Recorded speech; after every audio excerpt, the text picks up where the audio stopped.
ಎಲ್ರಿಗೂ ನಮಸ್ಕಾರ. ಎಲ್ರಿಗೂ ಉಷಾಂತರಂಗ ಯೂಟ್ಯೂಬ್ ಚಾನಲ್ಗೆ ಸ್ವಾಗತ. ಇವತ್ತಿನ ವಿಡಿಯೋದಲ್ಲಿ ಗೃಹಲಕ್ಷ್ಮಿ ಯೋಜನೆಗೆ ಮರು ಅರ್ಜಿ ಸಲ್ಲಿಸೋಕ್ಕೆ ಕಡ್ಡಾಯ ಮಾಡಿದ್ದಾರೆ. ಇದ್ರ ಬಗ್ಗೆ ನಿಮಗೂ ಕೂಡ ಗೊತ್ತಿದೆ. ಬಟ್ ಇವಾಗ ಮತ್ತೆ ಕೆಲವು ಹೊಸ ಬದಲಾವಣೆನ ಮಾಡಿದ್ದಾರೆ. ಇದ್ರ ಬಗ್ಗೆ ಕಂಪ್ಲೀಟಾಗಿ ಡೀಟೇಲ್ಸ್ನ ತಿಳಿಸ್ಕೊಡ್ತೀನಿ.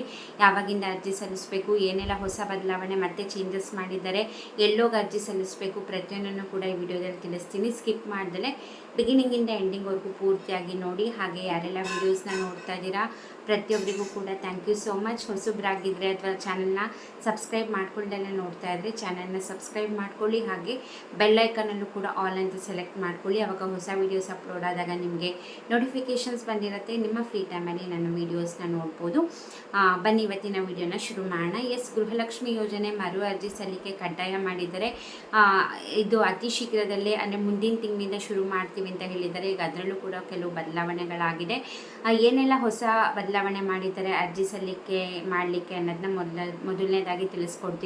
ಏನದು ಹೊಸ ಬದಲಾವಣೆ ಮಾಡಿರೋದು ಮರು ಅರ್ಜಿ ಸಲ್ಲಿಕೆಯಲ್ಲಿ ಅಂತಂದರೆ, ಅಕಸ್ಮಾತ್ ಏನಾದರೂ ಅತ್ತೆ ಅಥವಾ ತಾಯಿ ಏನಾದರೂ ಈ ಗೃಹಲಕ್ಷ್ಮಿ ಯೋಜನೆಗೆ ಮನೆ ಯಜಮಾನಿ ಅಂತ ಆಗಿರ್ತಾರೆ. ಸೊ ಅವರಿಗೆ ಹಣ ಹೋಗ್ತಾ ಇರುತ್ತೆ. ಅಕಸ್ಮಾತ್ ಅವ್ರು ತೀರ್ಕೊಂಡಿದ್ದಾರೆ ಅಂತಂದರೆ ಅದೇ ರೇಷನ್ ಕಾರ್ಡಲ್ಲಿ ಅಥವಾ ಸೊಸೆ ಹೆಸರು ಅಥವಾ ಮಗಳ ಹೆಸರು ಇತ್ತು ಅಂದರೆ ಅವರು ಈ ಯೋಜನೆಯ ಲಾಭನ ಪಡ್ಕೊಬೋದು ಅಂದ್ಬಿಟ್ಟು ಮೆನ್ಷನ್ ಮಾಡಿದ್ದಾರೆ.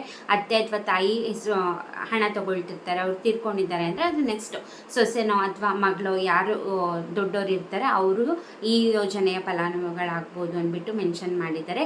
ಹಾಗೆ ಅಕಸ್ಮಾತ್ ಯಾರೇ ಸೊಸೆ ಆಗಿರ್ಬೋದು, ಮಗಳಾಗಿರ್ಬೋದು ಅಥವಾ ಅವ್ರ ಹಸ್ಬೆಂಡ್ಗಳಾಗಿರ್ಬೋದು ಯಾವುದೇ ರೀತಿ ಟ್ಯಾಕ್ಸ್ ಪೇಯರ್ಸ್ ಆಗಲಿ GST ಪೇಯರ್ಸ್ ಆಗಲಿ ಆಗಿರೋಂಗಿಲ್ಲ. ಹಾಗೆ ಇನ್ನೊಂದು ಮೇನ್ ಹೊಸ ಬದಲಾವಣೆ ಏನಪ್ಪ ಅಂದರೆ, ಈಗ ಕೆಲವು ರೇಷನ್ ಕಾರ್ಡ್ಗಳು ಕ್ಯಾನ್ಸಲೇಷನ್ ಮಾಡ್ತಿದ್ದಾರೆ. ಕೆಲವೊಬ್ರು ಇದನ್ನ BPL ಇಂದ APL ಕಾರ್ಡಿಗೆ ವರ್ಗಾವಣೆ ಮಾಡಿರ್ತಾರೆ. ಸೊ ಅಂಥವರು ಕೂಡ ಈ ಯೋಜನೆಗೆ ಅಪ್ಲೈ ಮಾಡೋ ಹಾಗಿಲ್ಲಂತೆ. ಅಂದರೆ BPL ಕಾರ್ಡಿಂದ ಯಾರ್ದೆಲ್ಲ APLಗೆ ವರ್ಗಾವಣೆ ಮಾಡಿರ್ತಾರೆ. ಸೊ ಅಂಥವ್ರು ಯಾರು ಕೂಡ ಈ ಯೋಜನೆಗೆ ಅಪ್ಲೈ ಮಾಡೋಕ್ಕೆ ಅರ್ಹರಿರಲ್ಲ. ಇದು ಹೊಸ ಚೇಂಜಸ್ ಆಗಿರೋದು. ಇನ್ನು ಮುಂಚೆನೇ ಏನು ಬದಲಾವಣೆ ಆಗಿತ್ತು, ಈಗ ಗೃಹಲಕ್ಷ್ಮಿ ಯೋಜನೆಗೆ ಮರು ಅರ್ಜಿ ಸಲ್ಲಿಕೆ ಮಾಡಕ್ಕೆ ಹೋದಾಗ ಯಾರೆಲ್ಲ ಮಹಿಳೆ ಅರ್ಜಿ ಸಲ್ಲಿಸ್ತಾರೆ ಅವರ ಆಧಾರ್ ಕಾರ್ಡ್ ಪ್ರತಿನ ತೊಗೊಂಡೋಗ್ಬೇಕು.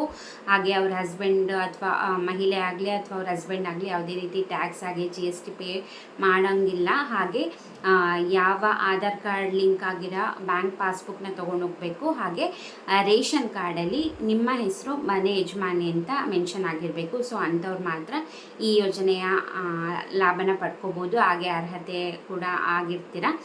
ಹಾಗೆ BPL ಇಂದ APLಗೆ ವರ್ಗಾವಣೆ ಆಗಿದೆ ಅಂತಲೇ ನೀವು ಅರ್ಹರಾಗಿರಲ್ಲ. ಸೊ ಅದನ್ನು ನೆನಪಲ್ಲಿ ಇಟ್ಕೊಳ್ಳಿ. ಇದು ಹೊಸ ಚೇಂಜಸ್ನ ಮಾಡಿರೋದು.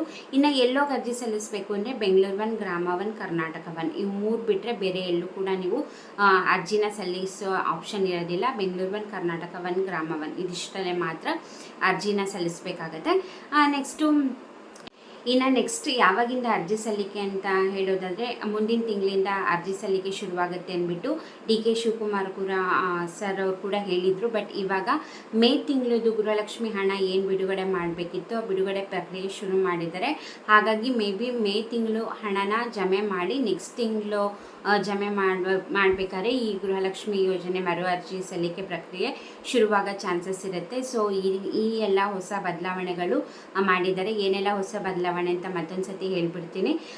ಮನೆ ಯಜಮಾನಿ ಅತ್ತೆ ಅಥವಾ ತಾಯಿ ಹಣ ತಗೊತಿದ್ದು ಅವ್ರು ಏನಾದ್ರು ತೀರ್ಕೊಂಡಿದ್ದಾರೆ ಅಂದರೆ ಅವರ ರೇಷನ್ ಕಾರ್ಡಲ್ಲೇ ಯಾರು ಸೊಸೆ ಅಥವಾ ಮಗಳು ಹೆಸರಿರುತ್ತೆ ಅವರು ಮತ್ತೆ ಈ ಯೋಜನೆಯ ಲಾಭನ ಪಡ್ಕೋಬೋದು. ಹಾಗೆ ಯಾರು ಅತ್ತೆ ಆಗಿರ್ಬೋದು, ಸೊಸೆ ಆಗಿರ್ಬೋದು, ಮಗಳಾಗಿರ್ಬೋದು, ಯಾರೇ ಆಗಿರ್ಬೋದು, ಅವ್ರ ಹಸ್ಬೆಂಡ್ಗಳಾಗಿರ್ಬೋದು ಯಾವುದೇ ರೀತಿ ಟ್ಯಾಕ್ಸ್ ಆಗಿ GST ಪೇ ಮಾಡೋ ಹಂಗಿಲ್ಲ. ಹಾಗೆ ಯಾರ್ದೆಲ್ಲ BPL ಇಂದ APLಗೆ ವರ್ಗಾವಣೆ ಆಗಿತ್ತು ಅವ್ರು ಕೂಡ ಮಾಡೋ ಹಂಗಿಲ್ಲ. ಸೊ ಇದಿಷ್ಟನ್ನು ಕೂಡ ನೆನ್ಪಿಟ್ಕೊಳ್ಳಿ. ನೆಕ್ಸ್ಟ್ ನಿಮಗೆ ಗೃಹಜ್ಯೋತಿ ಯೋಜನೆಯದ್ದು ಕೂಡ ಕೆಲವು ಹೊಸ ಬದಲಾವಣೆನ ಮಾಡಿದ್ದಾರೆ. ಅದನ್ನು ಮುಂದಿನ ವೀಡಿಯೋದಲ್ಲಿ ತಿಳಿಸ್ಕೊಡ್ತೀನಿ. ಯಾಕಂದರೆ ಇದೇ ಲಾಂಗ್ ಆಗೋಗಿದೆ. ಹಾಗಾಗಿ ಚಾನೆಲ್ನ ಸಬ್ಸ್ಕ್ರೈಬ್ ಮಾಡ್ಕೊಳ್ಳಿ.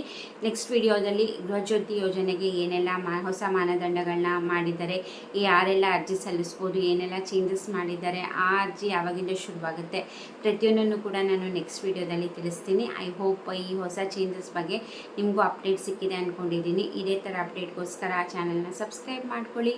ವಿಡಿಯೋ ಇಷ್ಟೇ ಲೈಕ್ ಮಾಡಿ. ಹಾಗೆ ಈ ಹೊಸ ಚೇಂಜಸ್ ತರ್ತಿರೋದ್ರ ಬಗ್ಗೆ ನಿಮ್ಮ ಅನಿಸಿಕೆ ಅಭಿಪ್ರಾಯ ಏನು ಅಂತ ಕಮೆಂಟ್ ಸೆಕ್ಷನಲ್ಲಿ ತಿಳಿಸೋದನ್ನ ಮರಿಬೇಡಿ. ಇಷ್ಟೊತ್ತು ವಿಡಿಯೋ ನೋಡಿದ್ದಕ್ಕೆ ಥ್ಯಾಂಕ್ ಯು ಸೋ ಮಚ್.